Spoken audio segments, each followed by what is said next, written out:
Welcome to Better Health Guy Blogcasts, empowering your better health. And now, here's Scott, your Better Health Guy.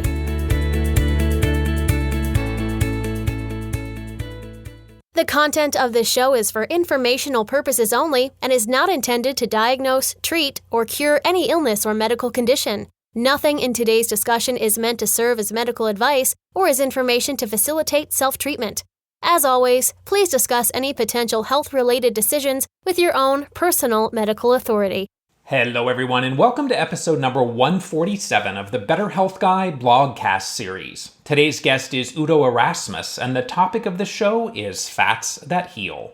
The legendary Udo Erasmus is the co-founder of the Udos Choice line, which can be found in Whole Foods and other health food stores worldwide. Udo designed the machinery for making oils with health in mind and pioneered flax oil, a billion-dollar industry. However, Udo walked a different path to become the man he is today. Being a child of war, Udo's life began with intense struggle. As an adult, he got pesticide poisoning in 1980, leaving doctors at a loss regarding treatment. Deciding to take his health into his own hands, Udo began researching, and his discoveries led him to a passion for finding the answers to life's big questions, which would hopefully one day bring him and the world peace. Today, Udo is an acclaimed speaker and author of many books, including the best-selling Fats That Heal, Fats That Kill, which has sold over 250,000 copies. He teaches at events hosted by Tony Robbins and Deepak Chopra, has keynoted an international brain health conference, and has traveled to over 30 countries to conduct thousands of live presentations, media interviews, and staff trainings, impacting more than 25 million lives with his message on oils, health, peace, nature, and human nature. Udo has an extensive education in biochemistry, genetics, biology, and nutrition, including a master's degree in counseling psychology. And now, my interview with Udo Erasmus. I am a big believer in healthy fats and literally take tablespoons of fat a day. One of the pioneers in this realm is Udo Erasmus. And for the record, I did not twist Udo's arm to be here today. It was Udo's choice, pun intended. Oh, you're getting better already. Thanks for being here today, Udo. Yeah, thank you. Thank you for having me. Talk to us about your personal health journey and how that led you to the passion that you clearly have today for healthy fats, including being the creator of flaxseed oil and the healthy fat movement. Yeah, so the long story is I was born during the Second World War, and I had rickets when I was a kid. We went hungry a lot. I was a refugee kid when I was not quite 3 yet, fleeing from the communists chasing us in tanks and trucks, and the Allies, which they're supposed to be the good guys. We were like women and children, young children, on horse-drawn hay wagons down dirt roads out of Poland into Germany, and the Allies were using the refugees as target practice, shooting at us from planes. So my mother, the wagon broke down. My mother decided to go through the fields, and she had 6 kids with her. They were all 6 and under. But she couldn't take 6 kids through the fields. The fields were safer, but she couldn't handle 6 kids. So she left 4 of us behind. So I ended up in an orphanage, and eventually her sister, when she found out what happened, went back behind enemy's lines and dug us out because she spoke fluent Russian and fluent German. So anyway, so I was a more shy. I think I would have said not so much physically ill, other than the rickets from vitamin D deficiency, but very, very shy, very nervous, didn't know what I could trust, never felt safe, read a lot of books because books were safe. Even a book about war, nobody's shooting at you, right? So it's a nice ersatz world. And when it got to education, I got into science because I wanted to understand how things work, because they give me a certain amount of predict and control. Then I got into biosciences. to understand how creatures work. Then I got into psychology, how thinking works. Then I got into medicine, how health works, because it's called healthcare. And I found out very quickly it's all about disease management. So I went to the dean and said, well, what is health? He said, we don't know. We're working on it. And I realized that I was going to learn more about health in biology, where you study normal creatures in normal situations. Then I was going to find in medicine, and I wasn't interested in the degree. I was interested in the knowledge, right? And so because they only focus on disease, they're not actually studying health. You don't get to know light by looking into darkness. You want to know what light is, you got to look at the light. Well, health is the same way. You don't learn health by studying disease. You learn health by looking at health.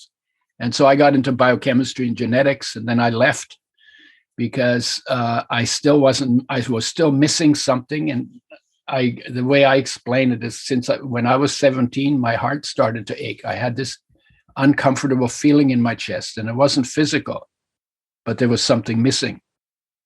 And so I went in search of that.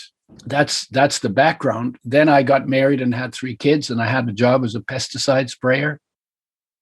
After my marriage broke up, I wanted to kill something. So I got a job as a pesticide sprayer, because the pesticides are made to kill things. And I did that really carelessly for 3 years, and I got poisoned by the pesticides I sprayed. Predictable outcome. Went to the doctor, said, what do you have for pesticide poisoning? She said, nothing. And that day, the penny really dropped. It's like, oh yeah, my health is my responsibility. And if I don't pay attention to it, maybe nobody does. Wow. The doctor gets paid even if I die. Wow. So then I said, okay, well, I have the background, so let me try and figure it out. And the first thing, obviously, stop flooding the basement, right? Stop spraying pesticides, obviously, but I was sick. I was 38 years old, and if I walked around a city block, I had to rest. So it was like an 80-year-old. And then I got into the research journals.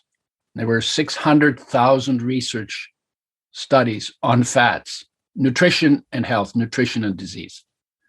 And then I got stuck on fats because I was looking at everything. I got stuck on fats because they were contradictory, they were confusing. Like one thing was I read omega-6 is an essential fatty acid that you have to have for health and that your body can't make, so you have to bring it in from outside. And then the next study says, oh yes, and by the way, omega-6 gives you cancer and kills you. And I was like, how can that be? Right? You eat it for health and you die. It's like, that doesn't make any sense. And it drove me crazy. And it forced me to look deeper. And what I found out is that most of the problems we blame on fats, especially in the oils, the omega-6 and omega-3, most of the problems we blame on omega-6 oils are actually the result of damage done by processing, both by the industry, which treats them with Drano, window washing acid, then bleaches them, then they go rancid and stink, so then they have to be deodorized. I used to call it destinkerized, and just to make the point. And when you do that, about 1% of the molecules is damaged.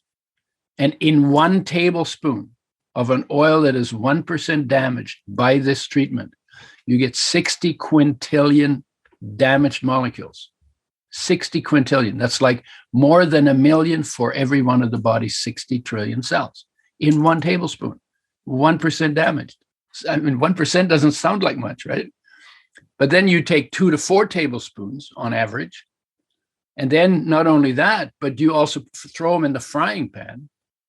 And then they're damaged even more by the simultaneous damaging effects of light, oxygen, and heat on those oils. And one of the big take homes is that oils, or the omega-6 and omega-3 essential fatty acids, are the most sensitive of all of our nutrients to damage. They should get the most care because they're perishable, and we give them the least care because we don't take anything else other than oils and throw them in the frying pan and watch them turn into smoke. And when you turn oil into smoke, you've changed the chemistry. So you end up with unnatural molecules that never existed in nature, that life never made a repair program or a breakdown program or a exit program for. And they pile up in your body because you do slowly get rid of them through your skin shedding and the lining of your intestinal tract shedding. So you get a little bit and you can sweat out a little bit. But they pile up at the rate we're taking them in and not having a good way to get rid of them. They pile up in the body. And then after a year, 2 years, 5 years, 10 years, 30 years, you get some craziest like inflammatory or cancer. And they say, I don't know, I always ate good. I don't know why I got this disease. Must have been God punishing me, something. But the industry never told people about the damage. And I've actually called them and I said, when I found this out, I said, why, when you know this does damage to the oil, because this was in their studies, right? Why do you do this? And he said, well, one of the reasons we do it is because when we use this Drano window washing as a bleach and fry, when we do that, we can get rid of 50% of the pesticides that are in the oil. And my head went ballistic. I'd been poisoned by pesticides. It had never occurred to me that there were pesticides in oils. And I thought to myself, you mean the other 50% of the pesticides stay in the oil? Right? Wow. And so I said to him, well, why don't you start with organically grown seeds? Then you don't have the problem to begin with. And there was this really long silence at the end of the phone. And I'm a good talker, but I can listen too. And I waited. And then when he came back, he was angry. He said, I don't know what your problem is. The oil is only 1% damaged. It's 99% good. And if you got 99% on an exam, you'd be damn happy, wouldn't you? So I wasn't impressed because I used to get 100% in my genetics exam because I was in love with the field. And I wasn't impressed with the 90. But then I thought, well, maybe I'm overreacting. That's when I did the math and came up with the numbers. 60 quintillion damaged molecules in every tablespoon. That's 1% damaged. And at that point, I thought we should be making oils with health in mind. I can't get healthy using oils like this, because I've been poisoned by pesticides, right? I can't get healthy on oils like that. We should make them with health in mind. And so I conceptualized a way of keeping oils while they're being pressed and filtered and settled and filled into glass bottles and put in the cold. Nobody's doing any of that with oils, right? No light, no oxygen, and no high temperature gets to the oil during the whole program. So you had to make a really, really, really tight production system where the oil is protected. It's pretty good in the seed because nature's protection is pretty good. In fact, they found flax seeds 5,000 years old in caves in Switzerland, Stone Age flax seeds, and they planted them and they grew. Wow, that's how good nature's packaging can be. That's right? Amazing. And so then we set out to make a way of making oils with health in mind. And then the year after I got poisoned, it was established that omega-3s are also essential nutrients. We knew that about omega-6s in 1929. This was 1981. And I was there when that came out. And I got so excited. I said, oh my God, 99% of the population doesn't get enough. They're required by every cell. They are 5 times more sensitive to damage than omega-6. So they're a nightmare to work with. We're building a system to make oils with care. If we could bring the missing omega-3s back into people's diet, we could help so many people. And the research now says when you increase omega-3s, as long as they're not damaged by the processing and don't contain toxins like pesticides and stuff, you can improve virtually every major degenerative condition of our time. But I have to add to it that you have to get the ratio between omega-3 and 6 right. And flax has too much 3 for the amount of 6 it contains. And I became omega-6 deficient on flax oil.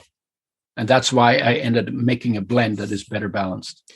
It's interesting that you say that, because in my most recent lipid testing, I also had plenty of omega-3s, in fact, maybe an excess of omega-3s, and was deficient in omega-6. And I also really like the focus that you have on the quality and the pesticides, because I think in today's modern illnesses, the environmental toxicity plays such a key role. And I know lots of people worry about metals, and they certainly play a role, but pesticides, I think, are an exposure we don't have enough conversation about. We look at glyphosate and all of these things and how they build up in our tissues.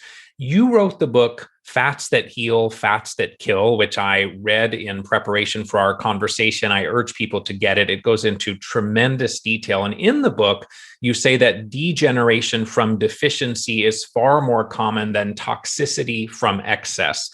Wondering if you could talk to us about some of the symptoms that people see when they have a healing fat deficiency, and can we have an excess of fats that heal? Deficiency symptoms, fundamentally, omega-3 and omega-6 are essential. They're the only thing we get from fats that is essential by the definition that researchers made for the most important building blocks for human body construction. And essential specifically means you have to bring it in from outside, because your body can't make it, but you have to have it to live and be healthy. If you don't get enough, your health will deteriorate. You will get deficiency symptoms. They are degenerative in nature, so your body is literally falling apart. The symptoms get worse with time, and if you don't get enough long enough, you die. So this is like really important stuff. If, however, while you're deteriorating because you're not getting enough, you bring enough into the diet, then all the problems come from not getting enough are reversed, because life knows what to do to make you a healthy body, provided you take responsibility here at the mouth end to make sure that optimum amounts of all of the essential nutrients, of which there are 42, land in your body so life can do the job that it knows how to do. That's the only help it needs. Once you swallow them, everything's on automatic. Life takes care of everything while you're sleeping, while you're thinking about something else. But here you have choice and responsibility. So that's what essential means. Only omega-3 and omega-6 are essential from the entire world of fats and oils that fit that definition. So those are the only things you need to have. Omega-9s are not essential. Your body can make those out of sugar and starch. Saturated fats are not essential. Your body can make those out of sugar and starch too. So whenever it comes to talking about fats, the number one thing you always have to focus on, do I get omega-3 and omega-6 undamaged in the right ratio and in the right amounts into my body, so that all of the functions they have, and there are like literally thousands of functions that they have, they're turned into hormones, and they're turned into antioxidants, and they're turned into anti-inflammatories, and they're turned into immune enhancers, and they're turned into feel-good molecules, and they're turned into hormones that regulate cell activity on a moment-to-moment basis lifelong. So to optimize fat, oil, or essential fatty acid intake is actually number one job. And it is because more people are deficient in omega-3s than any other nutrient. That's kind of like, I ended up in a place where I said, wow, I'm actually dealing with the situation that is most pressing, that is most likely to have positive benefits for the largest number of people. And I got I went off like a firecracker. And we had no money, and I have no business background, and we just did this thing. And now flax oil is $1 billion a year industry at wholesale. Getting too little is a big problem, because you cannot be healthy if you get too little. If you get too much, the body uses it as fuel and burns it off, because these are high energy molecules. One of the things that when we started working with the blend and getting the ratio between them right, and getting omega-6s made with health in mind, as well as omega-3s, we did some studies with athletes, 40 to 60% increase in stamina within 30 days of starting to take a tablespoon per 50 pounds of body weight per day. And we measured it by them doing their sport to exhaustion before they took the oil, and then a month after they started taking. We didn't change anything else. 40 to 60%. Strength and endurance sports. Every sport we gave it to, they noticed. They healed quicker, they slept better, they had more energy, their reflexes were sharper, they had less joint injury and less joint pain, they had more mobility and flexibility. That's a huge deal because the joints are the weak link in every sport. You just torque your knee a little bit and you're out of the game, right? And when because they're high energy, when you get more than your body needs, it just burns them off for energy. And in fact, in summer, you need less than in winter. And if in summer you take more than you need, you might sweat a little more. Another really profound statement that you made in the book was that deficiencies, excesses, or imbalances in fats are involved in 70% or more of US deaths. That was a really shocking statement there, but it just shows us how important these fats are. And I like how you talk about the fact that if we get the fats right, we get the nutrients right, that the majority, like 98% of the body, will replace itself over a year with these higher quality ingredients that we're giving it. You talked about the essential nutrients, things like essential fatty acids and amino acids and minerals and vitamins and so on. Let's talk a little more about the ratio. And this is an interesting conversation because similar to the debate that you talked about earlier about the pros and cons of omega-6, the ratio is also one that I've seen talked about in different ways. I've heard many people talk about ideally having a 4-to-1 omega-6 to omega-3 ratio. I believe your products are 2-to-1 omega-3 to omega-6. So talk to us about the ratio. How do we determine the what's ratio? healthy? Look, if you're healthy, there's a relatively wide ratio that works. Anywhere from 2.5 times more omega-3 than omega-6 to 6 times more omega-6 than omega-3. So it's a pretty wide range. But if you're sick, omega-3s are the magic. And we started with flaxseed oil, and flaxseed oil is 4 times richer in omega-3 than omega-6. I became omega-6 deficient on it. What did I get? I got dry eyes, skipped heartbeats, arthritis-like pain in my finger joints, and thin, papery skin. And those are classic omega-6 deficiency symptoms. And I fixed them by eating sunflower seeds because sunflower seeds have the oil is 60% or 60% omega-6 and has no omega-3. So I basically dumped sunflower seeds on my flax to get the balance back. And within 2 or 3 weeks, it was all gone. So the ratio makes a difference. Our ratio generally in the population, 10-to-1 in favor of omega-6, maybe even 20-to-1 in favor of omega-6. And some people say 50 times more omega-6 than omega-3. And I would guess that omega-6 is not necessarily the right omega-6 of high quality prepared in the right way. Correct. They're damaged by the processing, that 1%, and they're used for frying.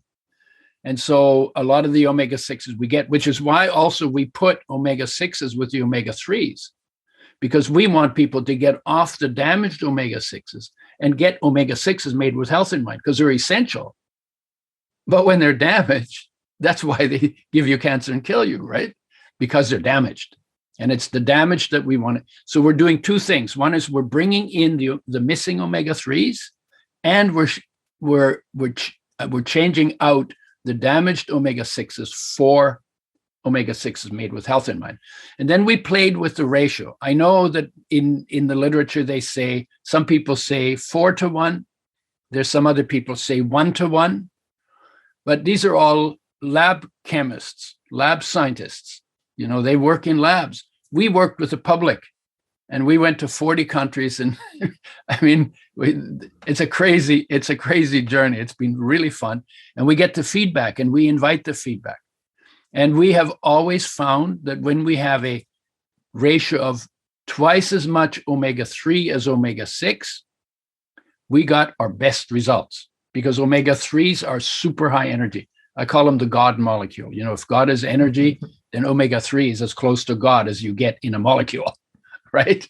So, and it's the one that gives people that extra stamina, that speeds the healing, that gives the rest of the glands and the cells, the receptors, better function. The glands work better to do their job. The muscles work better to do their job. You recover quicker, you heal quicker. So they're super high energy molecules. And one of the reasons I think is why they're so good in so many places, why the research summary is they improve virtually every major degenerative condition of our time, is because energy runs everything. And any time that you bring the cells more energy, they do their job better, right? Whether it's healing or it's making a hormone or it's working on a receptor or building actin and myosin or whatever it is or you're detoxing, because those are all energy requiring processes. So anything, and they do that because they're very oxygen loving. So they spoil very quickly if they're in the atmosphere, but in the biochemical architecture of the body, they attract oxygen and then put the oxygen through the energy production systems like the mitochondria, and they do that exceptionally well. Better than carbs, better than saturated fats, better than omega-6s.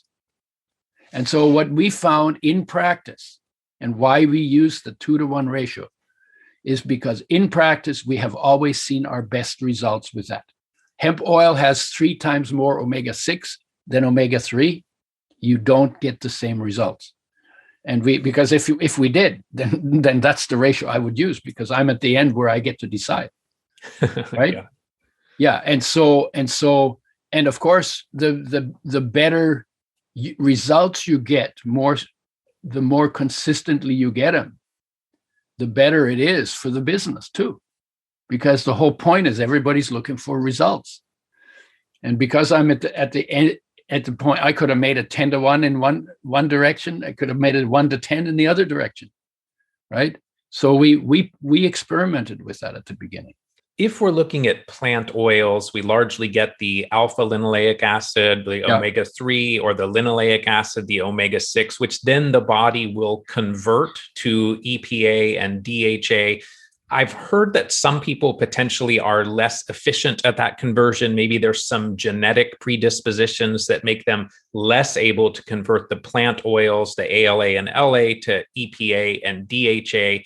Do we need to supplement with fish oil to get EPA and DHA? Well, it depends on whom you ask. If Walter Willett was asked that question, what would happen if you couldn't convert alpha linolenic acid, the omega-3 from plants, and linoleic acid? And his instant answer was, you'd be dead. If you couldn't convert, you'd be dead. Every cell in your body has all the genes you need to do the conversion. If it doesn't have the gene, you probably check out before you're born. Or if you don't check out before you're born because your mother may be able to convert, so you might get some from mom, you check out very soon after you're born or after you come off the breast. So you'd have a very short life because the conversion is that important. Women convert more effectively than men. That's important because when they're pregnant, they have to build one brain and maintain the other. So for them, it's more important. We don't get pregnant, so men convert at a lower rate. But your whole brain, which is the fat richest organ, we are fatheads, and 60% of the dry weight of the brain is fat. And of that, about a third is omega-3 and omega-6 derivatives. DHA, the omega-6 derivative, you only go through 2.4 to 3.8 milligrams of DHA a day under normal circumstances.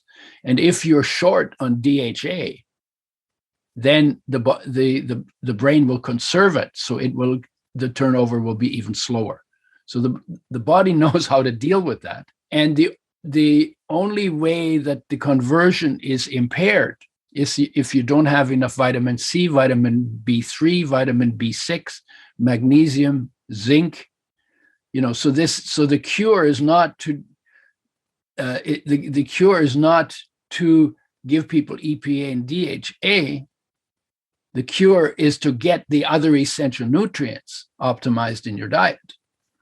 But when we started, before we came out with flax oil, the fish industry said 30% of the population cannot convert enough, which meant 70% of the population doesn't need fish oil.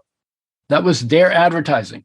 And the week we came out with flax oil, this is in 1987, 1988, we did a big tour, but 1987, that week, one of the fish oil companies came up with a new marketing thing, say the body can't convert plant into fish oils. But you know what? Elephants do. They only eat plants. They got DHA in their brain. Gorillas, they only eat leaves. Zebras, horses, rabbits, and 300 million Hindus in the Brahmin caste never ate fish, never ate fish oil, had no source of EPA or DHA in their diet, have been on that diet, obligate vegetarians, for probably 20,000 years, but at least 5,000 years. So I don't know how many millions, hundreds of millions of people we're talking about. And they have no problem with either vision, which uses a lot of DHA, the retina, or brain function, or sperm formation, because DHA is most concentrated in those three tissues. They reproduce just as well as we do. They think just as well as we do, and they can see just as well as we do.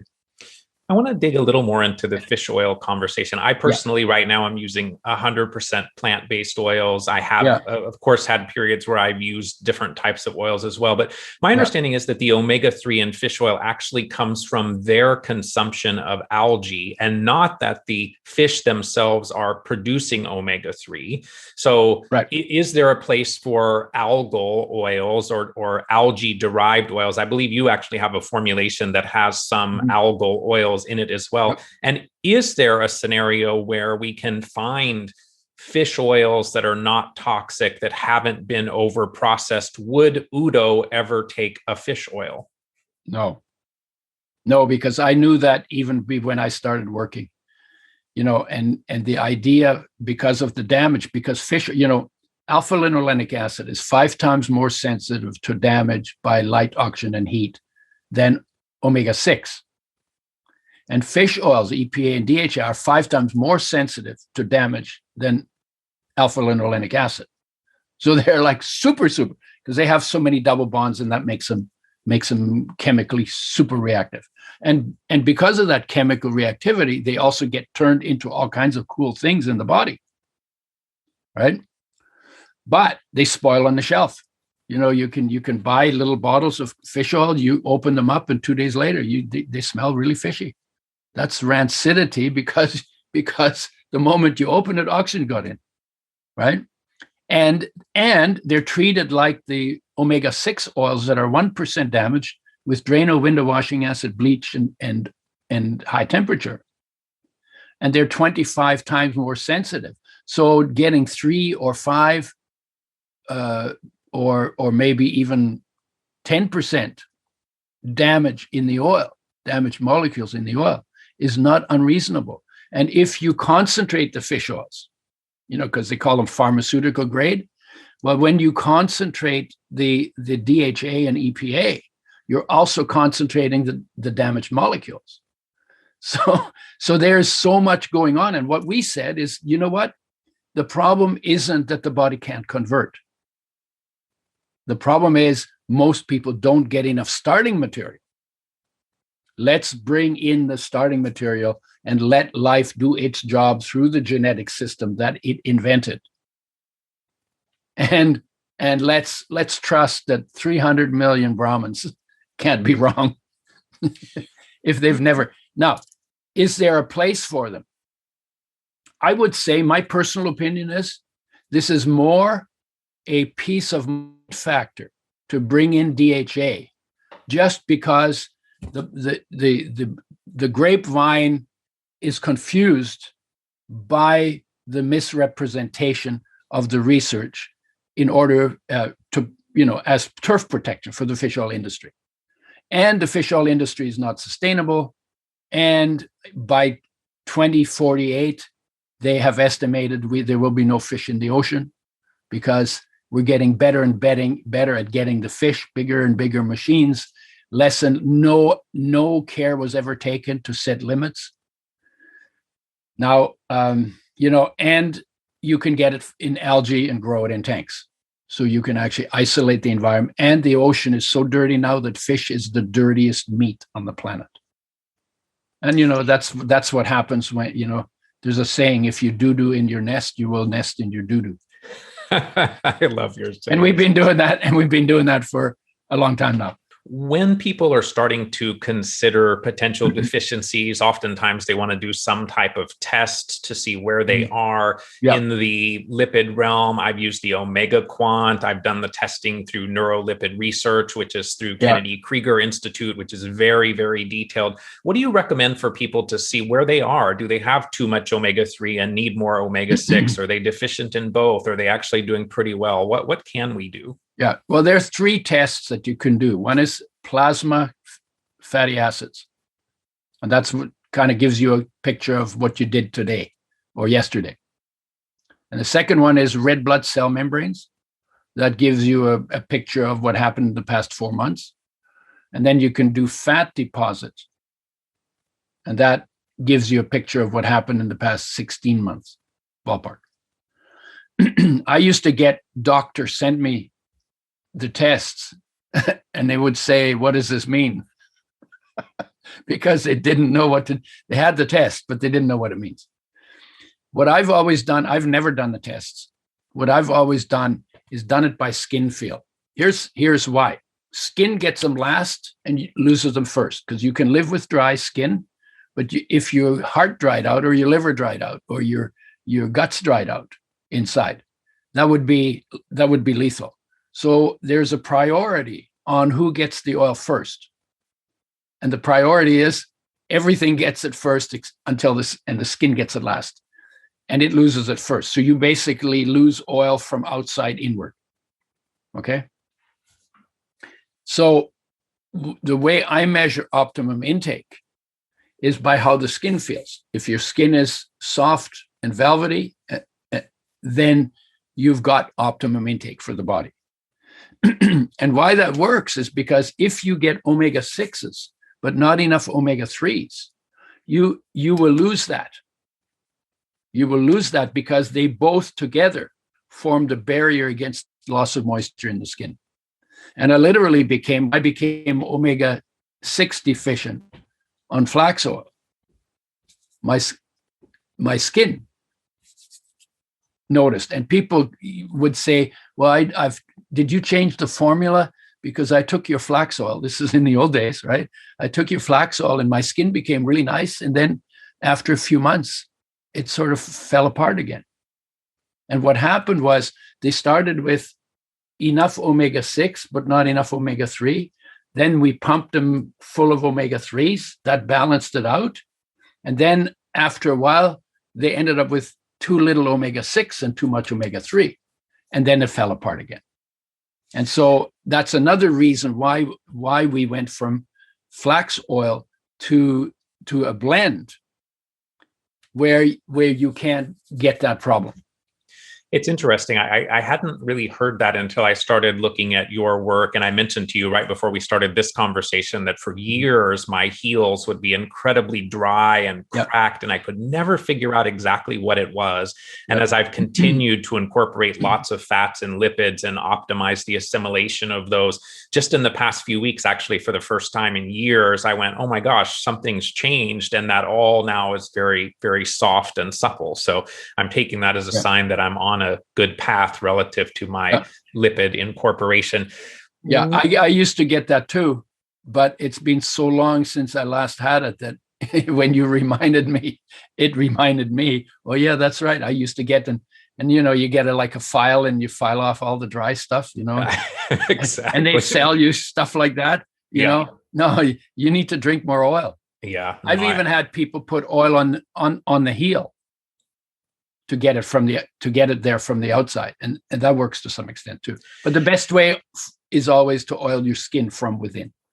Many people, including myself at one time, fell for the low fat fad, eating low fat, the low omega-6, that omega-6s were bad. Can you clear up the myth that fats make us fat? Because I think one of the hesitations people have about fat is, oh my gosh, if I incorporate these fats, I'm going to become fat. I think people would be shocked to know that my morning power shake probably has over 1,000 calories just in one glass from all of the lipids and other things that I put into it. So talk to us about how fats actually increase metabolic rate and decrease fat.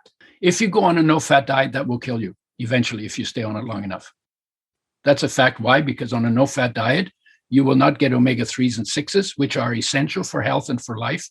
So you won't get those, and eventually you wear them out in your body, and then you die. If you go on a low-fat diet, you're very likely to have dry skin and low energy levels. And in fact, when I talked to the International Vegetarian Society in Vegas, this is also way back, I had a big room, and I said to them, so how many of you are vegan? All the hands went up. Then I said, how many of you have dry skin? All the hands went up. I said, what you're doing in plant-based nutrition has many good points for health. So I don't want to knock that, but you're making one mistake. And the mistake is you do not have, because they were all down to 10% fat, because it was a big deal, right? And that was the big deal. Oh yeah, less fat, less fat. And I said, the mistake you're making is you're not getting enough of the right kind of fat. And not everybody followed it, but some people, I said, what you need to do, a tablespoon per 50 pounds of body weight per day, which is about 25% of calories, ballpark. And you will notice that your skin will not be dry anymore if you do it right. And so some people did it, and the feedback we got, amazing. My energy levels are through the roof. My skin is amazing. And thank you. Right? So that's the low fat. We actually, some people think that Pritikin killed himself on his low fat diet because he was his diet was 8% fat. And he got some problems. He died, I think, lymphoma or leukemia or something. And if these are high energy molecules, then it makes sense that, cancer comes from lack of energy to a large extent, because your immune cells, when your immune cells have no energy, then it's going to be pretty hard for them to deal with cancers. Fat makes you fat. In 1979, the McGovern report on nutrition and health said fats are bad. They missed the point that it was the processing that made them bad. So what they did is they put carbs at the bottom of the food pyramid. That's what you should eat the most of. They put fats at the top of the pyramid. That's what you should eat the least of. And that became the food pyramid. I think Department of Agriculture ran that, sent it everywhere. People started following it, and overweight went from 25% of the population to 60% in 20 years of following that really stupid food pyramid. And you would say, well, we got told to eat more carbs and less fat, and we got fatter. Maybe there's a hint there, but nobody questioned it. Right. It was amazing. Nobody questioned it. Here's how it works. When you eat carbs, they give you energy. So they're good fuel if you burn them. But if you eat more than you burn, then you get high blood sugar. High blood sugar is toxic and can kill you if there's no way to deal with it. But we have a way to deal with it. Insulin. So high blood sugar triggers insulin production. Insulin drives the excess sugar into the cells. And in the cells, there is a gene called, in every cell, there's a gene called fatty acid synthase. And it does 7 steps that turn a carbohydrate into a fat molecule. And then they'll get stored in the body, hoping for a famine, in which case you can live off your fat. But we don't have the famines. And the insulin is so good at getting the sugar out of the blood into the cells that when this is done and you've turned the excess sugar into fats, you end up with low blood sugar. And now your body screams that you eat or die. And what do? You eat. Well, what do you eat? Well, you eat carbs. And you start, when you get like that, because it's an addiction, it's intense, then you start eating pretty fast. So you swallow them, they have to be digested into glucose, the glucose gets absorbed, and that takes time. So by the time your blood sugar is normal and your body stops screaming at you, you've eaten more than you needed. And over the next few hours, your blood sugar goes up again, insulin again, into the cells again, fat production again, low blood sugar again. And that's called the carbohydrate addiction cycle. And some people claim that addiction is 8 times more powerful than addiction to cocaine. Probably it's more like 4 times, but it's powerful. When you run out of fuel, your body screams, right? And you deal with it. When you eat carbs, you get stable energy. You don't get that. Oh, and the other thing is that when this is happening, the carbs turn off the fat burning genes in the body and they turn on the fat production gene, right? When you eat fats, they don't turn off fat burning. That would be stupid, right? If you got fat as fuel and they turn off the the ability to use the fat as fuel. The body doesn't work that. It doesn't do that. And it doesn't turn on the fat production genes because you don't need it. You have the fat, you don't need to do that. And omega-3, especially omega-3, actively turns on fat burning genes and actively turns off the fat production gene. So I call it the fat burning fire starter. High energy, you get high energy. The fats are pushed into the cells, pushed into the mitochondria, get chopped down, go through the Krebs cycle, and then that's where your energy comes from, stored on ATP and blah, blah, blah. So the saturated fats don't turn on fat burning or turn off fat production. They're neutral that way. Omega-3s is specifically. Now, when we started with working with flax oil, people would tell us sometimes, I took flax oil and I lost some weight. And it was so consistent that I started telling people, use a flax oil for weight management. And then I got feedback from the field. This is my experiment in a way, right?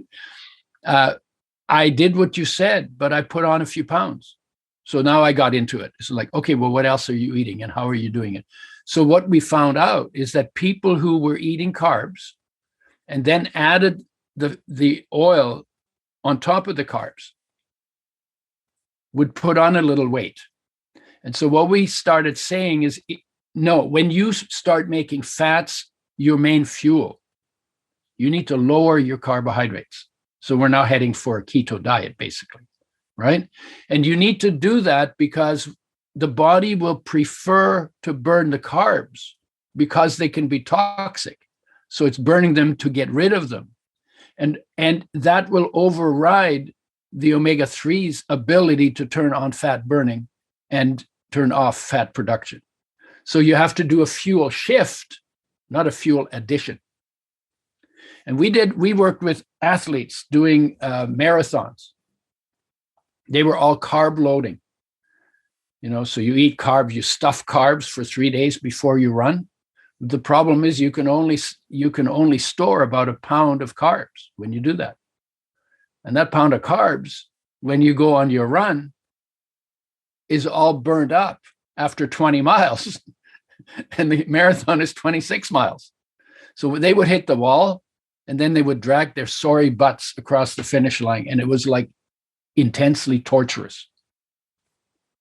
So we said to them, no, you guys, you're doing it wrong. And this is what everybody was doing. And we came, a little startup company, it's a little smart ass Udo, we would say to them, hey, you guys are doing that wrong.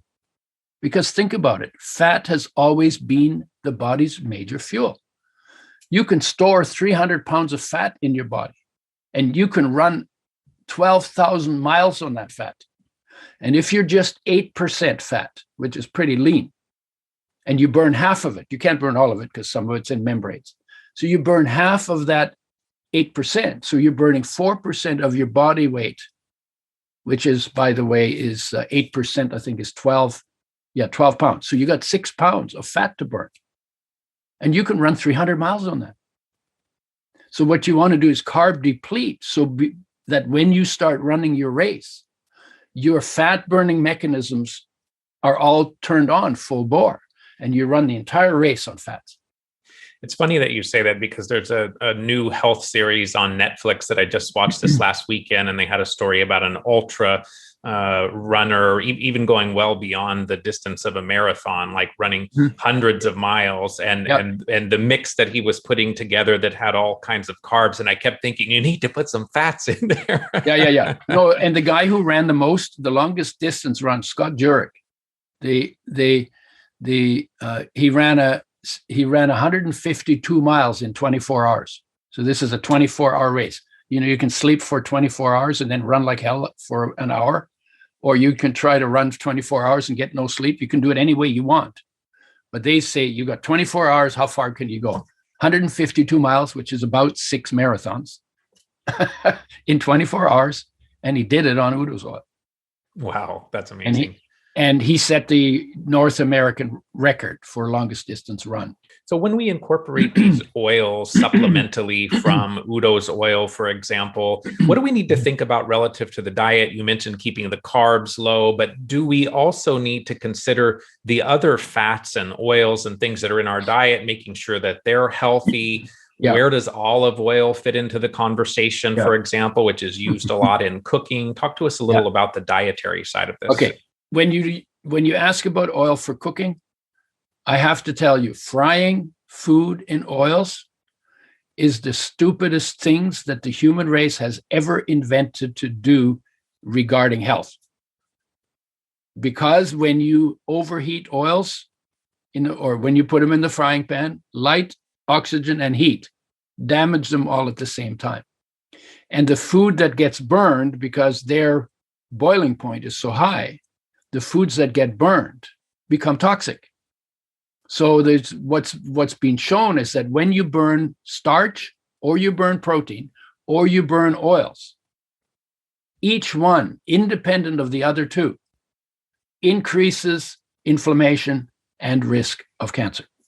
From the ages that are produced, right? The glycosylation. Well, it's all different things. I mean, proteins produce something, and carbs produce something, and oils produce something. And there's a whole bunch of different toxic molecules that are produced in frying operations.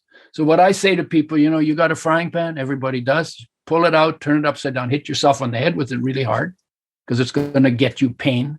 Associate your frying pan with pain, and then throw the stupid thing out. And go back to what people did 120 years ago when the oil industry started. Before that, they cooked their food in water. When I was a kid, cooking meant in water, and the other one was called frying or deep frying. Now, when we say cooking, we usually mean oil. So that even the meaning of the term has changed.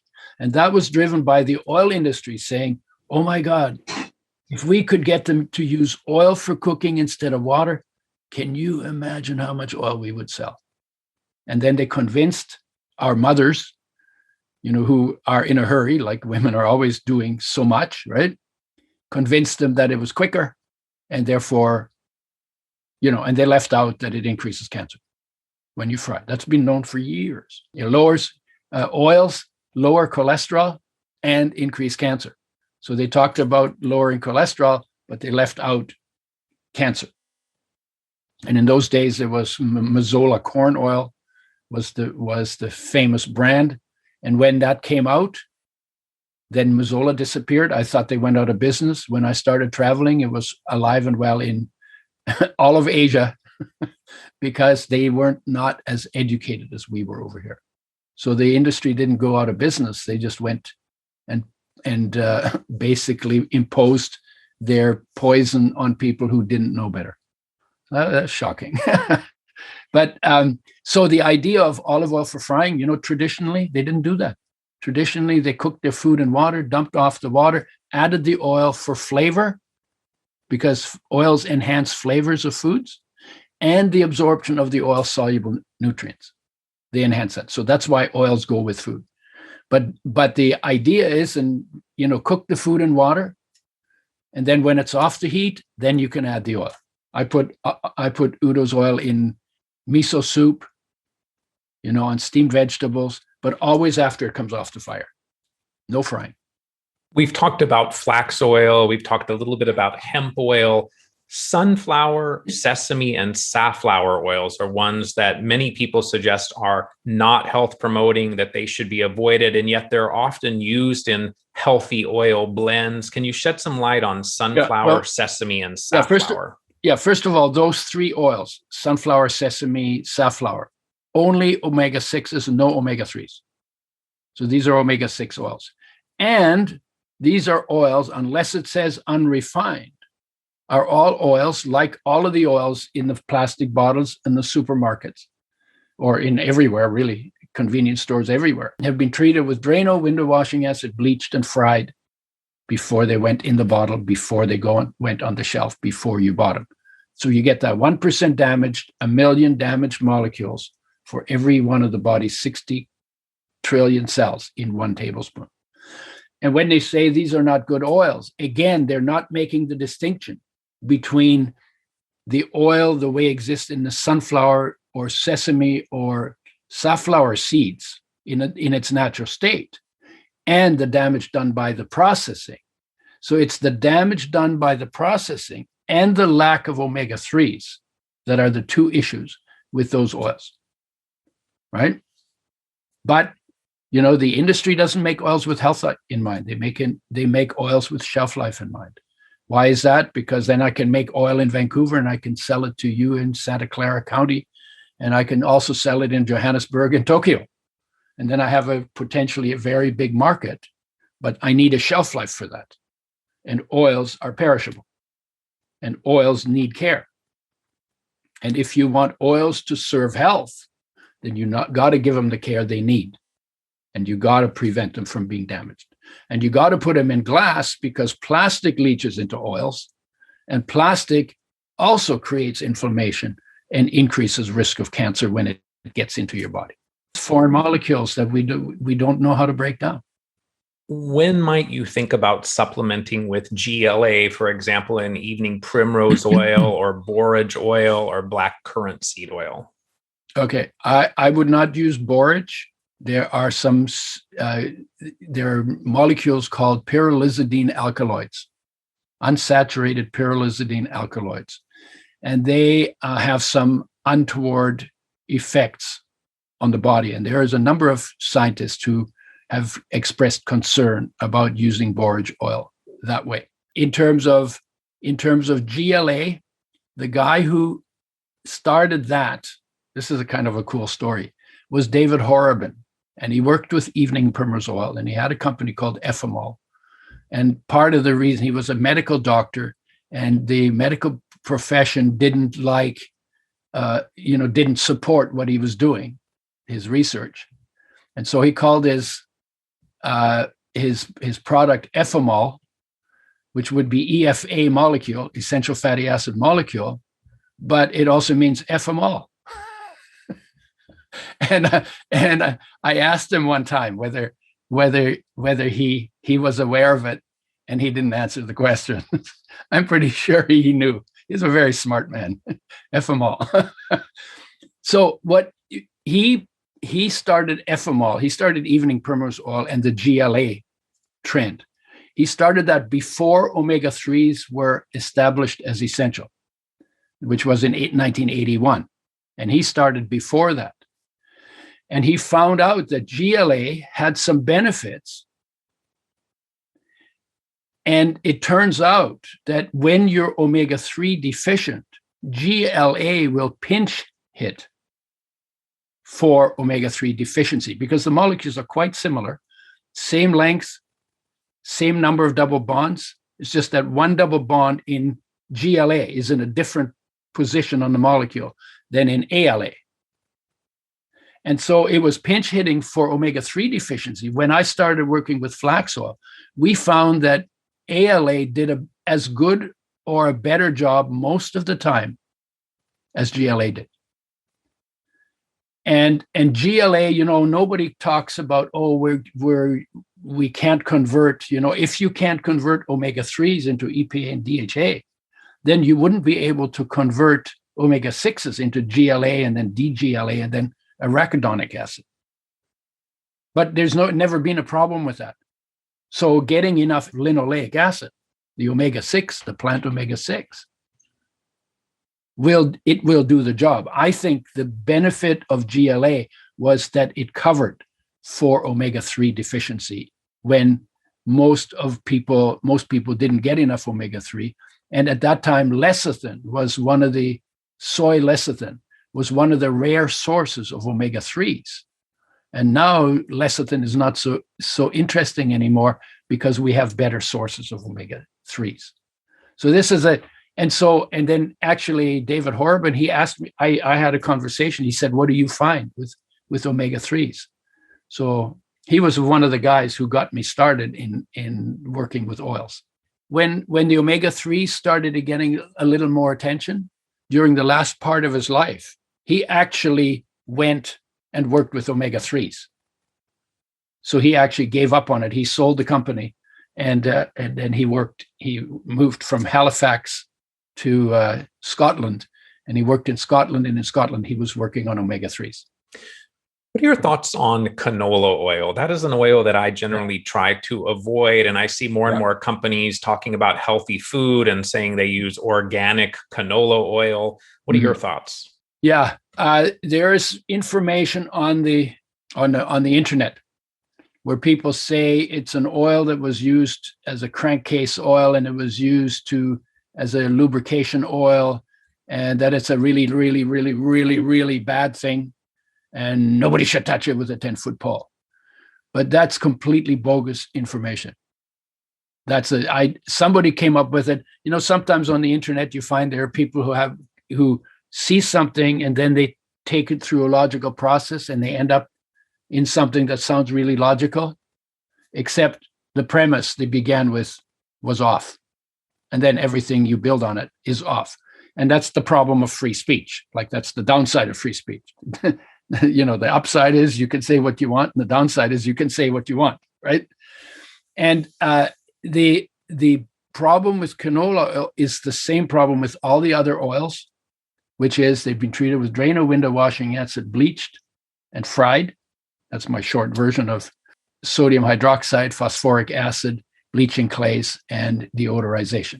They might be a little worse because they have 10% omega-3 in them, and 10% the omega-3s are 5 times more sensitive to damage than the omega-6s. So you would get proportionately more of the molecules damaged. But they don't have a special problem. There were people it has erucic acid. These are rapeseed.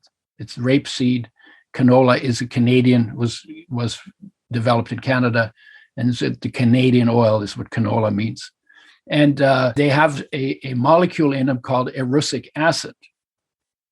And when they were fed to the rats had problems. They blamed that on erucic acid, and it turned out it wasn't the erucic acid. When they used soy oil the way the soy oil is made, they actually had the same problems with the rats. It contains a little omega-3 as well.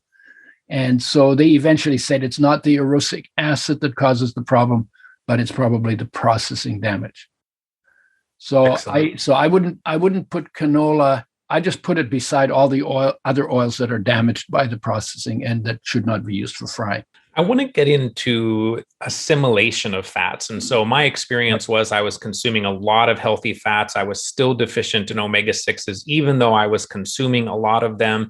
Do we need to give some consideration to supporting the breakdown, the assimilation of fats using things like ox bile or TUDCA or digestive enzymes? Maybe those that don't have a gallbladder, for example, have more problems with fat assimilation. How do we optimize that aspect? Yeah. Okay, so for assimilation, lecithin is helpful because it emulsifies the fat, so there's more surface area for the digestive enzymes to work on. Lipase enzymes are a good idea, but when you take enzymes, because the foods are cooked and you destroyed the enzymes that are present in raw food, proteases are the most important, because when you don't digest your proteins properly, they can cause lots of problems. So I recommend that people, if you cook your food, replace the enzymes you destroyed when foods were cooked. And in those enzymes are usually protease, lipase, little amylase. I lower amylase in the enzymes I work, low in amylase, because I don't want to speed up carb digestion. It's too fast already for most people. But I do want a little bit in it, because there are proteins that have starch strings on them that you have to digest off before proteases can digest the protein. So a little bit of amylase, lots of proteases, because protein digestion is a bigger issue than fat digestion, and then medium amount of lipase. So that's helpful. Bile is still being debated whether bile is as important for fat digestion as used to be believed. When someone has their gallbladder out, then what happens is the bile dribbles into the intestine instead of being dumped, stored in the gallbladder and then dumped on a meal. So people sometimes suggest that if you have your gallbladder out, that instead of eating 3 big meals a day, you should just nibble, because then the bile will dribble, right? So you nibble and dribble. And that seems to take care of it, although they usually don't get told by the doctor what a big difference that can make. And then I tend not to want to mess with bile and hydrochloric acid, simply because when your body makes hydrochloric acid, then it also makes the neutralization of the hydrochloric acid in the pancreas, the bicarbonate. And those are, so between them, it's net neutral. If you start taking hydrochloric acid, you acidify your body. And that has some long-term, that has nasty effects. Most of the time, you don't make enough hydrochloric acid because you are not digesting your food. So taking enzymes to make sure all the foods get completely digested, so you absorb the nutrients out of which you make hydrochloric acid, I think is a better way to go. Short-term, maybe hydrochloric acid. Long-term, I wouldn't advise it. And the bile acids are just one way to get rid of cholesterol. And so you need lots of fiber to make sure the bile ends up in the toilet, and the cholesterol and bile acids aren't reabsorbed, because then sometimes your cholesterol will go up. So I would rather not mess with that system, because when you just pump in that thing, then you're changing the context. And that sometimes happens when you take B vitamins out of context with the rest of the B vitamins, or when you take vitamin C out of context with all of the bioflavonoids and all the other related molecules that you find in whole foods. So I think better than pumping bile would be to eat in line with nature. Fresh, whole, raw, organic, mostly plant-based. And that generally takes care of, and non-toxic. Given the conversation we were having on damaged fats, on oxidized fats, how the oxidized fats can actually lead to more health challenges, are antioxidants helpful in the context of fat oxidization, things like vitamin E, vitamin C, beta carotene? Is there a role for those when we're trying to minimize these oxidized fats? Yeah, I do it different. It's a great question, because they are pro-oxidants. So this kind of like, fats are the fuel. So they make the fire. And then the antioxidants are the screen in front of the fire that prevents the sparks from flying out and burning your carpet, right? So that's yeah. And there's always a dance between burning and stopping, and that's what fuel and antioxidants do. My preferable is when you eat a lot of fats, it's a really good idea to eat a lot of vegetables. like green vegetables. And the reason why not just vitamin C or vitamin E or selenium, the reason why not just one of these is every green thing has antioxidants in it that are different in their function. And when you have a blend, you also get them in the amount that is appropriate in nature. And this is like an experiment that's been going on for 4.5 billion years. So what didn't work got recycled.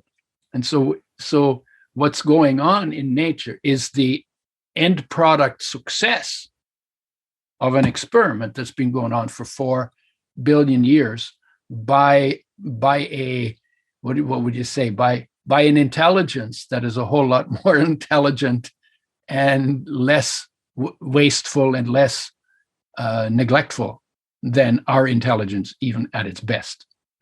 And so I would say more in line with that. Now, if seeds and nuts have antioxidants in them, so seeds and nuts is a good route to go, because you can also get from oil, you could get too much. You could get, because it's a lot of concentrated fuel. And there are in the oils made with health in mind, there are antioxidants, but the fiber goes, and fiber is also antioxidants.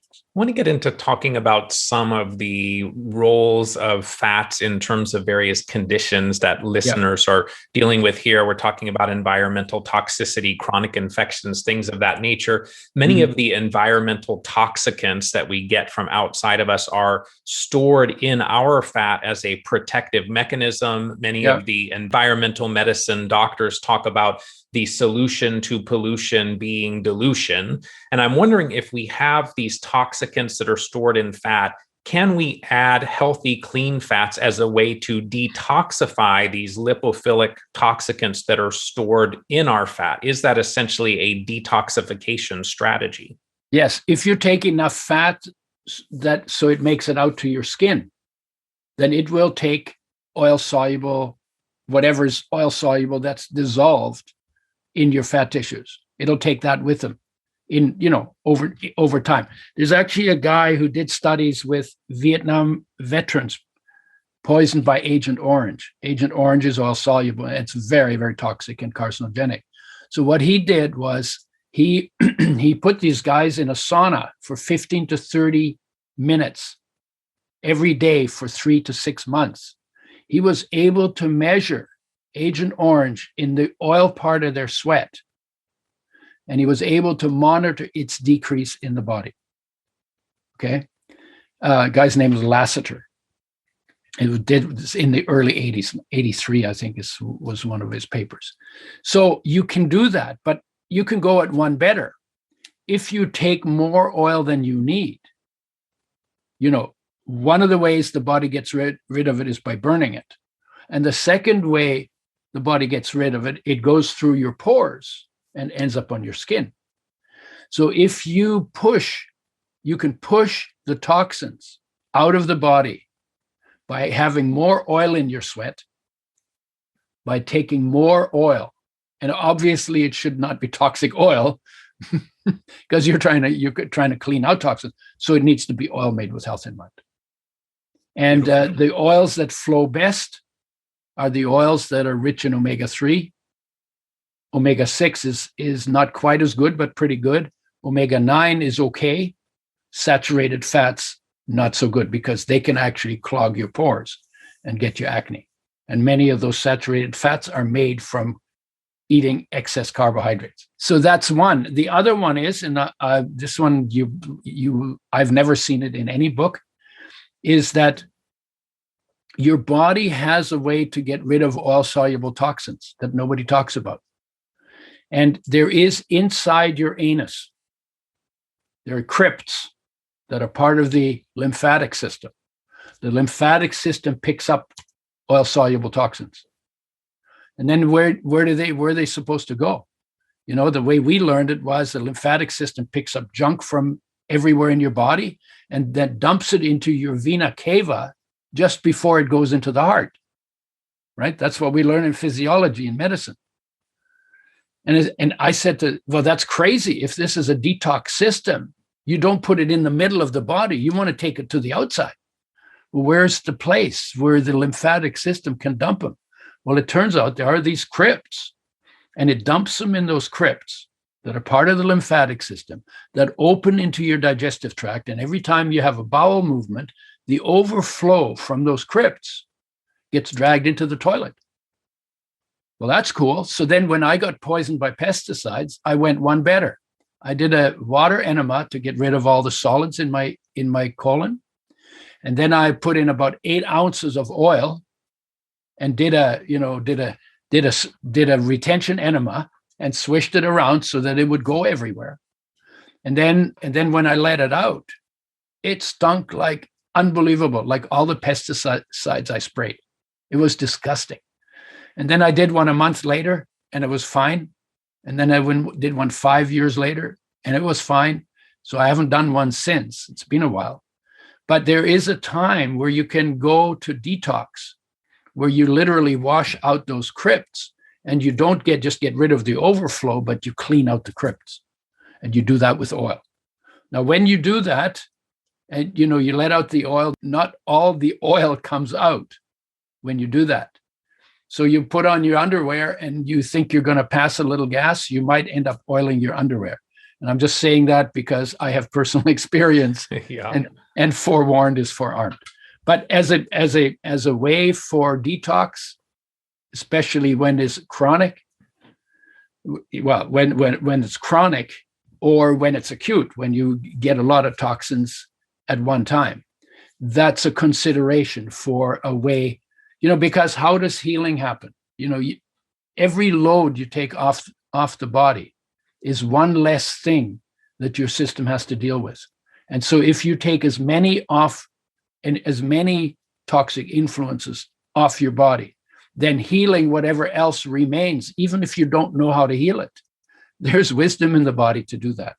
So 100%. That means going organic, and it means getting your water clean and getting your food clean, and getting fresh air. And maybe you got to put a filter in your house, water filter, an air filter, and then eating in line with nature, adding enzymes that make digestion easier, adding probiotics that prevent bacteria from making more toxins in your system that then go into your system. So there's lots of ways to do it. I can tell you a story that kind of illustrates it. I worked with a guy who we went out every night after we worked. We had this project, an animal product project. And one day when he showed me his, like on his wrist, on the ear, like just on that bone right on the wrist there, he had a sore. He said, "Hey, do you know what that is?" I said, "No." He said, "Well, I've had this for a few months and it won't heal." And so I said, "Let me think about it." Because sometimes I don't know immediately. Sometimes it comes to me, right? And so I noticed that he was, every night when we had dinner, he drank a glass of Burgundy. Well, alcohol is poison. And it puts a load on your liver and your body has to deal with it. So I said to him, "Why don't you see what happens if you don't have Burgundy after dinner for 2 weeks?" He said, "Okay, I'll do that," because it bothered him, And 2 weeks later, was completely healed.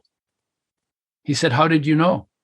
I said, "I didn't know, but I knew that if the less toxic influences you have in your lifestyle, in your body, in your food, the more energy can go into dealing with this, because this is obviously something your body is unable to deal with."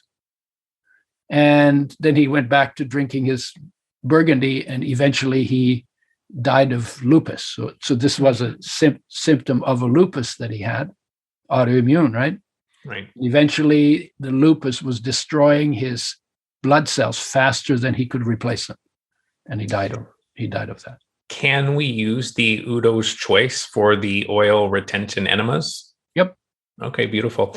Let's talk a little bit about the chronic infection aspect of things. And so many people listening dealing with chronic Lyme disease, do fats have any antimicrobial properties? I know you mentioned earlier they can help with oxygen delivery. How could they help in chronic infections or supporting the immune system and the production of hydrogen peroxide, for example? Yeah. Well, they're to do two things. Number one, they give your immune system more energy to do whatever it needs to do. So they make your immune system stronger that way. But the second thing is, because of their oxygen love ability, they help your immune system make hydrogen peroxide. And the immune cells make hydrogen peroxide to kill bacteria, right? And to kill whatever they kill. I mean, I don't know what all hydrogen peroxide does under the guidance of the immune system, but it makes them better when you give your body more energy. Anything that gives the body more energy will be helpful in whatever your body has to deal with. Right. So one is that, then the other one is to get rid of all the toxins in your diet as much as you can. So you always do it two ways, right? Number one, you get more of the good stuff that you need that gives you energy, and energy is the power behind healing, and is also the energy that turns over 90%, 98% of your body every year. And that if you raise your standard, you end up with a body that's been built to a higher standard in 1 year. 98% of your body will have been rebuilt to a higher standard. So one is to get more energy that is the power behind healing. Number two is reduce anything that interferes with that energy. And poisons are poisonous because either they take up space or they interfere with energy. So you bring that down. The third one is give your digestive system the support it needs. And that's always fiber, digestive enzymes, and probiotics. Because if your digestive system has a load on it, then the immune system gets involved in digestion and is then not as free to go after other things that need to be done in the body. If you do all those three things, you could pretty much, the body, it's not like the body, it's not like Lyme disease and the critters in it. These are not new things, right? These are not new things for the immune system. They've been around forever. Why? I went to Australia. My buddy, who is grossly overweight and loves his booze and cooks and fries a lot of stuff, he got Lyme. I didn't. I was in the same place, right? Why did he get it and I did not? I think a lot of times the bacteria that make us sick are in a way they're attracted by a mess that needs to be cleaned up. They actually have a healing function, but we can prevent them from being necessary for that healing function by being deliberate in our choices in our lifestyle. And we have to be deliberate because we got so many bad choices available to us, right, that we actually have to eat and live consciously. So we're talking there about terrain theory and keeping the environment as clean as possible so that we're not more hospitable to these microbial overgrowths. Do you have any thoughts about neem oil or black seed oil? We're talking about fats and oils. Can those be helpful in microbial overgrowths? Well, neem oil has some very powerful. It's not the oil in neem oil because the oil is not particularly interesting, but the bitterness of it. I've played with neem oil. Has very good health functions. And they call it the pharmacy tree in India. I've heard it called that. And it has a wide range of benefits to the body. Black seed, again, the oil's not that interesting. Mostly omega-6. It's about 40 or 45% omega-6, right? So I wouldn't use the oil. I'd use the spice. I would use the spice because in the spice is peppery, this one, black seed.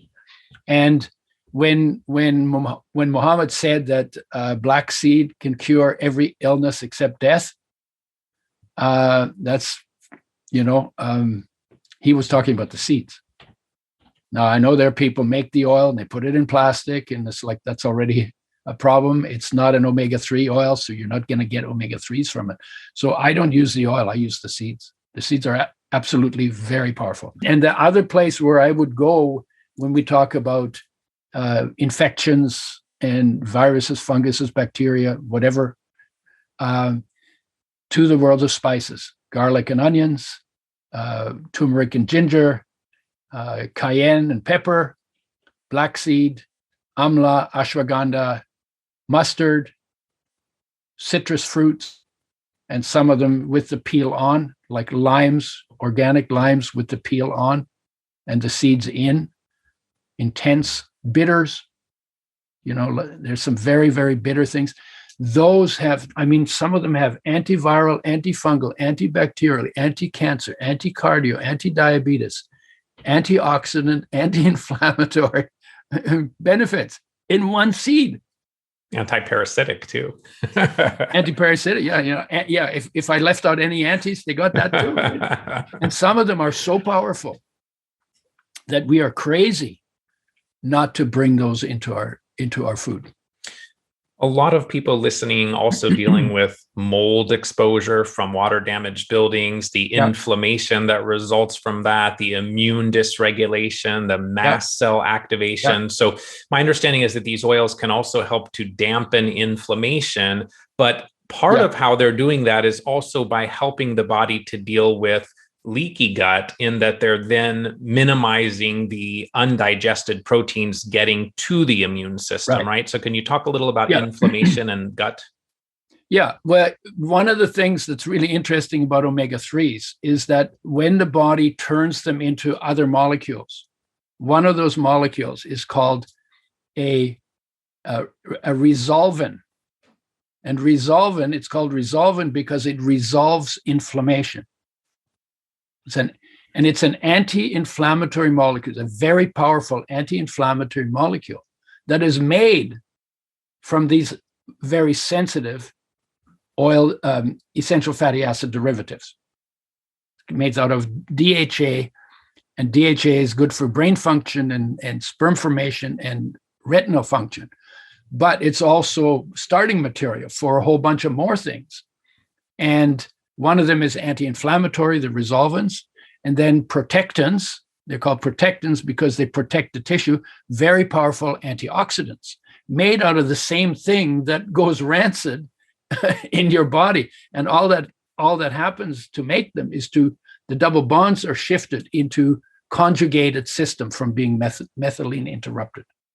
That's pretty techie, I know. But and it's like, how genius is that? You get something into your body that can be a very pro-oxidant, and that could be a concern. Yeah, but then you take some of it and make an antioxidant out of the same damn molecule. It's like, oh, who came up with that? Sometimes when you find in nature, the way it works is like, I would have never thought of it. I would have said, well, we need some other antioxidant from somewhere because this thing is pro-oxidant. No, but nature makes it out of the pro-oxidant. It's like, man, who came up with that? Right? Did you want to comment at all about the role of oils in intestinal hyperpermeability? Yeah, they're part of the gap junctions between the cells that make the digestive tract less permeable. But again, I wouldn't just count on that. I would go and make sure that your foods are completely digested, because once they're completely digested, there's nothing in them that you'll be allergic to, because you get the allergies and you get the sensitivities and you get the gut problems from molecules that weren't completely digested and leaky gut. So it's two ways to deal with it. One is eat raw, or even take enzymes with raw food. And the people who eat all raw, they say when you add more enzymes to it, it works even better than if they just eat everything raw. So do that, do the probiotics, do the fiber, as part of your diet. It's not all supplements. It's like eat in line with nature. Whole foods, fresh, raw, organic, as much as possible. And then supplement, but don't just supplement and eat junk, because a lot of people do that. Oh, I can eat junk because I'm taking a supplement. No, it doesn't work like that. Eat really well and then supplement, and play with supplements. See if they do more for you or see if they don't. Let's talk about the potential that the right fats have for minimizing some of the neurodegenerative conditions. If we look at MS, for example, where there maybe is issues with myelin coating the nerves, or in cognitive decline, dementia, and Alzheimer's, we know that the brain is 60% fat. You mentioned that earlier. So do we anticipate that the fats can help with the myelin, with cognitive function over time, and minimize the potential for these neurodegenerative conditions? Well, there's research that suggests that you can increase IQ by 3 to 9 points with the right kind of oil, mostly omega-3s. And again, why? Because it's too low in the diet. The brain would be made better if it was optimal in the diet. And the same thing with every one of the 42 essential nutrients. If you optimize your intake of all of them through foods and or supplements, through foods and supplements, not or, right? If you optimize your intake of all of those, you've basically given life, the energy that makes you, runs you, weighs nothing, does everything, is everywhere present, knows what to do, uses a genetic program for getting it done. You give it the building blocks it needs, it knows how to do the job, whether that's immune system or its brain function.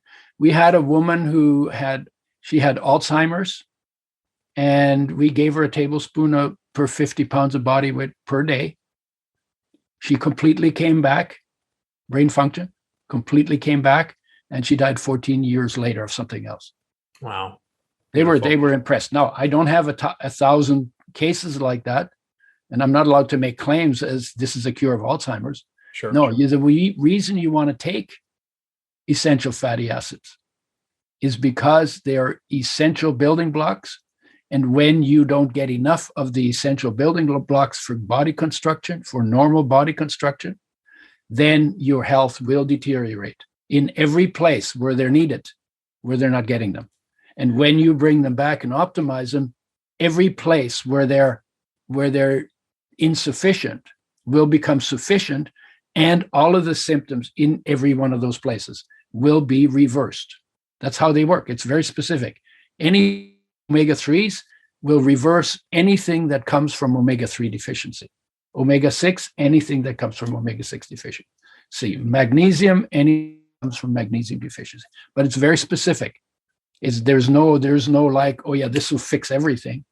It'll only fix what, so you got to look at the rest of the diet as well. One of our listeners asked about the use of omega-3s with fibroids and endometriosis, wondering if you've seen benefits in those conditions. There's a very strong correlation in fibroids and endometriosis with omega-6 fatty acids, I'm assuming that these are the damaged omega-6 fatty acids and lack of omega-3s. Perfect. So most people, so they do help, and we have seen people told us that they've improved. But again, I would not, the way the question is asked, I always have to be careful. I'm not allowed to diagnose, treat, and prescribe. And I can't say to you, omega-3s are the cure for endometriosis, because there's a whole lot of other things going on. There's a lot of psychological things going on. There's like sometimes very intense emotional things going on. They could be caused by the endometriosis, but they could also be a factor behind them. And so you literally have to give everything its due. Another area in medicine that I think is highly overlooked is this whole idea of hypercoagulation, particularly in chronic Lyme disease and many chronic conditions where we have excess fibrinogen and fibrin and these clotting factors that actually make the blood hyperviscous or too thick. And my understanding is that there is potentially a role for oils in helping with blood viscosity, and maybe even extending on that, even dealing with biofilms potentially. Right. The blood viscosity, the first place to go is drink more water. Because that's dehydration is major for making your blood thicker. You can also, if your blood is thicker, you can't, omega-3s help. They make platelets less sticky, for instance. They also relax the arterial muscles, so they can lower blood pressure. They can lower high triglycerides, and those make the blood thicker as well. So there's a number of different ways, and they decrease inflammation, CRP, C-reactive protein. Omega-3s can lower that as well, according to the research. And whether they claim it's EPA and DHA that does that, if you take enough essential fatty acids to turn into those derivatives. EPA and DHA are not essential fatty acids. They're essential fatty acid derivatives because your body can make them if you get enough of the essential fatty acid from which they're made. So triglycerides, they can also lower cholesterol. Even omega-6s can lower cholesterol. So there's lots of ways that they relax arterial muscle tone, so the blood flows better because it has more space to flow. I would make sure that my hydration was optimal and add the oil to that. Well, the biofilms, when I worked with animals in veterinary medicine, biofilm comes from carbohydrates. And we would have to clean the dog's teeth and get the biofilms off because a lot of the nutrition that they get wasn't raw meat like it would have been in nature. And, a little swigs of grasses. They ate some herbs and plants too, but mostly raw meat. Well, they didn't get the biofilm in nature. And for human beings, you get tartar on your teeth from bacteria that make a biofilm. The biofilm is made out of carbs and calcium. But when you don't eat carbs, or you eat fewer carbs, or you don't eat the high starch vegetables or the refined starches, and you're using oil as your major fuel with lots of non-starchy vegetables, the biofilm doesn't get created nearly as effectively. And is that true for systemic biofilms as well, that are potentially serving as hiding places for chronic infections? Would that same thought process hold true? Why wouldn't it? Okay. Yeah, biofilm. Great. Right? And it's created. It's like we're not creating the biofilm. The bacteria are creating the biofilm. And the bacteria, bacteria are like us. They just want to live. So they have their ways of protect themselves. First, they go into a body that's out of shape, and then they make a home there. But while they're cleaning up your body and giving you symptoms and not fixing the problem, because the problem is not fixed by them, the problem is fixed by your habits. Well, they got to protect themselves from your immune system as long as they're going to be there. And they do that. Biofilm is one of the ways they do that. We're talking a lot about fats and oils and lipids. Lots of conversation around phospholipids, for example, in the community that I generally am talking within, phosphatidylcholine or phosphatidylserine, inositol, ethanolamine, for example. What is the role in this conversation for supplemental phospholipids beyond the omega-3 and omega-6? I think if you live in line with nature, you don't need to supplement them because they're all made in the body. And what you do need is the essential nutrients, because everything depends on the essential nutrients. Do they have a function? Sure. The cell membranes and the membranes within the cells are all made out of phospholipids. And phospholipids are they're like a fat that has one fatty acid clipped off and put something else on the third carbon on the glycerol. So sometimes it's ethanolamine and sometimes it's phosphate, and there's sometimes there's phosphate with serine on them, and they have different functions. But your body knows how to do all of that, except possibly in very rare cases where someone has a gene defect in that sense, where somebody has a gene that is unable to do that. And usually those people don't make it into adulthood. Usually they die as young children because those functions are really important. And if a vital function can't be carried out in your body, then the body basically doesn't make it. Right? So as we start wrapping up our conversation, I want to get in a little bit more to your product specifically. I appreciate that you've shared so much information and that this really was not intended to be commercial, but I want to understand a little bit more about them. So I know with the Udos oils, you have the 369 blend, you have a DHA 369 blend, which I believe is the one that has some of the algal oil or algae derived oil. You have a high lignin blend as well. So talk to us about the DHA version compared to the 369 blend first. Okay. So the DHA version there's research that says when women are pregnant, it can be helpful to have a source of DHA, even though they're pretty good at making it. And probably because most of the studies were done by people who have not optimized their omega-3 alpha-linolenic acid intake. Probably. But let's say it's true. And so it makes some sense if you're going to use DHA to give it to women when they're pregnant, and maybe until the kid is 5 years old if they're breastfeeding for that long. Most people don't, and then after 50, there's some research that suggests that it's helpful for people after 50 for brain function.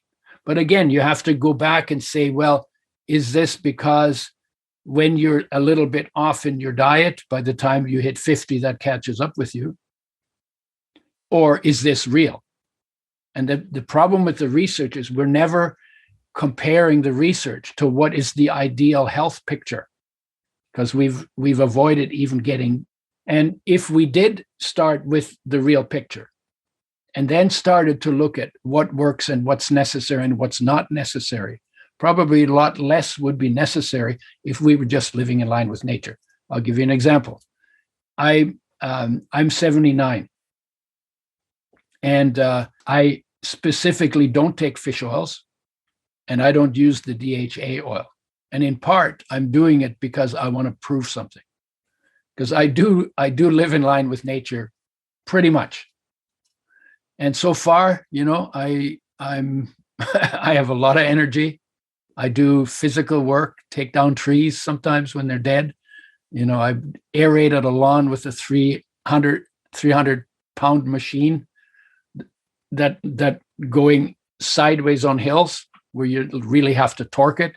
It took me 5 hours. I was sore because I don't work like that every day, right? But I have the energy. I have way more energy than I'm surprised, because every time I go and do something, I say, well, I have a lot of energy, right? Because when I'm sitting here and talking, it's not noticeable. But I do a lot of physical stuff sometimes, not all the time. My brain works pretty well. I still remember the details. So me personally, I just take the basic blend because that's where the essential fatty acids are, that my body knows what to do with them in terms of making the derivatives, one of which is DHA. But my partner wanted to make it, so that's why we made it. The lignan blend, there are lignans. Lignans are not lignins, which are fiber, but lignans, the richest source is flax. It has 100 times more than the next best source. And lignans have antiviral, antifungal, antibacterial, anti-cancer, cardio, anti-diabetes, antioxidant, and anti-inflammatory functions. Yeah, I mean, that's certainly an interesting one in the conversation of, chronic Lyme disease, for example. If someone was going to incorporate one of your oils, can the high lignan blend be used on its own, or should they use a smaller amount of that with the 369 blend? No, what I would do is I would use this 369 blend for the oils, for the energy, and I would use the flax seeds and pound them up in a blender or put them in a shake, because you're going to get a lot more lignans out of the flax seed than end up in the oil. I've just unsold somebody. You did. Which is okay, because I'm interested in health. I'm interested in, in you getting the best, and the lignan blend is okay. But I don't use the lignan blend either. But I like the idea that if we're going to use one of the oil blends, that we can also get some additional antimicrobial properties if we're dealing with a chronic infection from the high lignan blend potentially. I also love that you've talked about this a lot, but you've considered every aspect of these products. Like, I never really understood exactly why does it come in a box? Why is it in glass? I mean, now I obviously do. Oh, yeah. But there really isn't any detail that you haven't paid attention to. Even the idea that, well, it's in a box because you want it to be protected from light so that it then continues to be a health promoting oil. I mean, you've really given tremendous thought to that. You have a special free gift that you're offering for listeners, your Body Needs an Oil Change ebook. Wonder if you want to say something about that to our listeners. Oh, yeah. The Fats That Heal, Fats That Kill is a book that I wrote for people who are interested, and also for people that have some background. It's written for grade 9 level, but it has some diagrams in it that might not be grade 9 level. But the book is written. It's written understandable. But sometimes people look at it and they get scared because, oh my God, I can't possibly understand it. I don't, whatever. And so I've always wanted to write a book that is totally street level, where it doesn't get into like all the stuff we got into. That's pretty detailed and precise, and not everybody knows how to wade through all that. So I wanted to write a book that is really easy to read. We have a course with it as well, and that's called Your Body Needs an Oil Change. Very smart. Love it. Yeah. My last question is the same for every guest, and that is, what are some of the key things that you do on a daily basis in support of your own health? I do a lot of things. I have a program that is 8 pieces, and it starts with internal awareness. We live in the world, we live mostly interactively, but we don't spend much time actually present in the space that our body occupies, because there's awareness in there, there's life energy is in there, that get to know that because it runs the show and it is unconditional love and it feels that way. And there's inspiration, which is the shine of that energy. And then there's the physical body, food and fitness, detox, digestion. And then there is survival smarts, which is like being crisis ready, learning skills, but also knowing how to be calm and calm under fire, right? And then there is social group, and then there is the natural environment, and then there is the big picture. So 8 pieces, each one of them has a different nature, a different function, needs a different kind of attention on a regular basis, goes off in a different way, and responds to a different kind of intervention. And this is my overview of total health, because the goal is to be fully present in all of your being and your surroundings simultaneously, and then your life flows, because you're not lost in thoughts in your head that make you blind or deaf or not able to respond with all of your being. So and I do give all of those attention. So I do a stillness practice, and every day I take time to do nothing, because that's the balance for too much doing. If you look at me, this is the clutter in my life, and this is the quiet place, right? This is why I set it up this way. And the two are both present. And when you get too tied up in the clutter space, then you get anxious and depressed and confused, and your mind is going a mile a minute. At the same time you're doing that, there's a place within you where there's nothing going on. And if you know how to go from one to the other, then you have cured any mental illness that you might ever get, or any emotional problems that are always based on thoughts and beliefs. You actually become free, because now you own them, because they don't run you, because you can go to a place where they can't go. And you can step into your mind when you need to, and you can step out of it when you don't need it. So I do all of that. And then I do the fitness, obviously, and the survival, this survival smarts come from knowing the calm place, this place, at the same time when there's a lot of crazy stuff going around, because you have to be calm under fire to deal well with crises and emergencies. So that gets a little attention. And then people affect your health. So pick the people that you can help, and pick the people who can help you, and don't waste your time with things that are not helpful. If you think there's something worth doing, right? So that's that. And the environment, I like gardening, and I go for walks in the mountains and the forest, and I stick my feet in the water. I call it grounding, but it's not grounding, it's really watering.